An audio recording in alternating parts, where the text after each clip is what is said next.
return to our continuing coverage of the Washington Bridge commuter crisis. As the westbound lanes of the Washington Bridge remain shut down, commuters' frustrations continue to rise as they wait to learn when exactly that bridge will be ready to be reopened. It's now the center of a federal investigation, and that bridge shutdown is causing more questions than answers. Good morning, Providence reporter Yanni Tregellis is joining us live in East Providence with more. Yanni?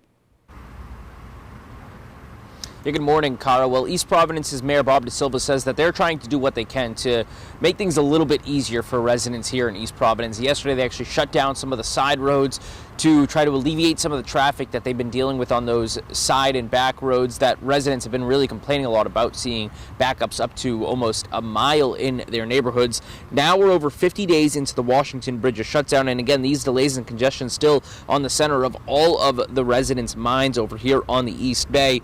Over on our ABC6 Facebook, some people calling this overall experience a disaster and calling for someone to be held responsible for the issues going on with the Washington Bridge. And with things still really remaining unclear about what's next, if the bridge will just be repaired, if it needs to be fully reconstructed, some believe it's time to call for a state of emergency, like the city council president who sent a letter to Governor Dan McKee last week. But Mayor Bob DeSilva not quite sure that that is the most productive route to go.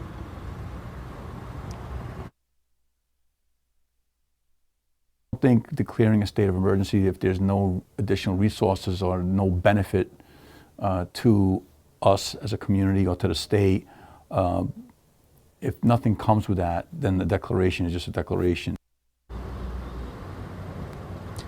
Now, travel is starting to pick up on the Washington Bridge this morning, and now at 6 o'clock, starting to see some more cars start to pop out and try to cross over the westbound side in the new split lanes that have been merged for now. In a typical day, it should take just about 4 or 5 minutes to travel over the 3.8 miles of the Washington Bridge. But since this shutdown went into effect, at peak times it's taking nearly 25 minutes, maybe even a little bit more, RIDOT says. But some drivers that we've spoken to saying it's really a lot longer than that. Some of them have been over an hour to try to get to their destinations, to get through that route. So really a whole lot of issues and backups for these drivers. Again, we spoke with Mayor Bob DeSilva yesterday, who you just heard from. You're going to hear from him again coming up at 6:30. He's going to talk about some of the consequences that he says people should face if there were, in fact, any negligent decisions made in this Washington Bridge decision. We're live in East Providence. Yanni Tregellis, ABC6 News.